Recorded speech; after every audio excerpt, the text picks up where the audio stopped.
I'm Pat Doris. Welcome to The Story. You know, I grew up in the Seattle area, and when I was there, our family would sometimes leave the east side to travel to see relatives across Lake Washington. And when we did, we had to stop and throw some money in the toll booth to use the 520 bridge.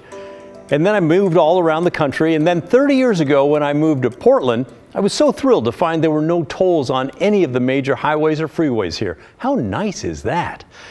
Well, turns out those days are numbered. The tolls are coming, and that's our big story.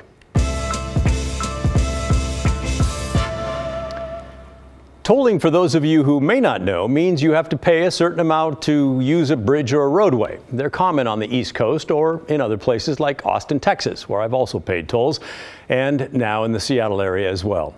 Oregon's Department of Transportation made this video to show us how it would work. A transponder inside your car would tell the tolling sensors above when you drive through, and you would not stop at a pay booth anymore.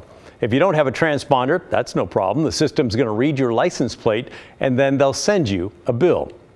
There are two tolling projects, one near Oregon City on I-205, and then a separate one that also includes I-205 north of Oregon City and Interstate 5. So, got that? Two projects. The purpose of the tolls are for, in the Oregon City area, to add a lane to the Abernathy Bridge to make it wider, and also on the 7-mile section of 205 that narrows down to 2 lanes each way. The tolls will also pay to upgrade 9 bridges in that area so that they can survive the Cascadia earthquake. Now, the second purpose there and throughout the system is something called congestion pricing. That makes it more expensive to travel during the busiest times. So if you're thinking about delaying your trip, you pay less, and it also eases congestion. Now, as word is spreading, some are shocked at the amount of the bills being discussed for those tolls.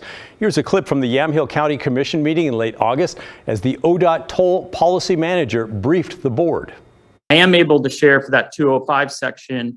We are studying 50 to 60 cent tolls for those off-peak hours and overnight. And then for the peak hours, it would be $2 per bridge. So $4 total, right around there, $4 to $5.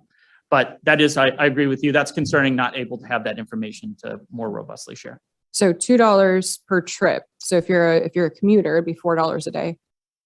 So it's actually, it would be tolled on 2 bridges, the Abernathy and Tualatin Bridge for just that 205 section. So it would be $4 if you went all the way through it. So $8 a day.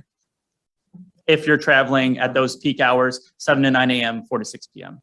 So that's almost $250 a month if you're a commuter per driver. Mm-hmm. Well, if you break it down, it's actually closer to $160 a month. But hey, no argument here. That is a good chunk of change if you're going to travel at the busiest times, which, by the way, many do. That's why it's busy.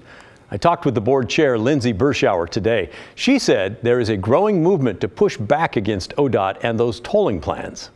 We're pretty clear that this is an effort to reduce congestion, but get you out of your car is essentially what they were saying. This is an effort to get folks off the road. For most people, that's just not possible. We have to be able to get to work and school. And like I said, I'm worried about the impact to folks who are not wealthy, who can't pay an extra $200, $250 a month in tolling just to get to work and back. Now, ODOT said they are still studying all the charges and will create a discount for families making about 200% of the federal poverty level. So for a family of 4, that's about $55,000. And while I focused on the tolling for the Abernathy and Tualatin bridges, yes, there will be tolls collected at each place. There will be other tolls collected at other locations yet to be determined on both 205 and I-5.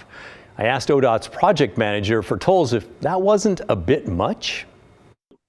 Part of what we're hearing is from some viewers saying, wait a minute, if I'm driving into Portland every day and I'm crossing both those bridges, it could be, $8.50 or more per day per driver in my household just to go to work. Is that right? Well, again, it depends on the time of day of travel. There's only 1 hour of the day that we're modeling where there be that higher rate. Other times there's a much lower rate. And again, if folks can travel at a different time of day or a different route, or also, a different mode, like by transit, there could be options there. So there you go. The first tolls will appear on that section of 205 near Oregon City. ODOT says it will start about 2 years from now, and we'll learn the exact prices about 6 months before that. So look for that information to come out in late spring or early summer of 2024.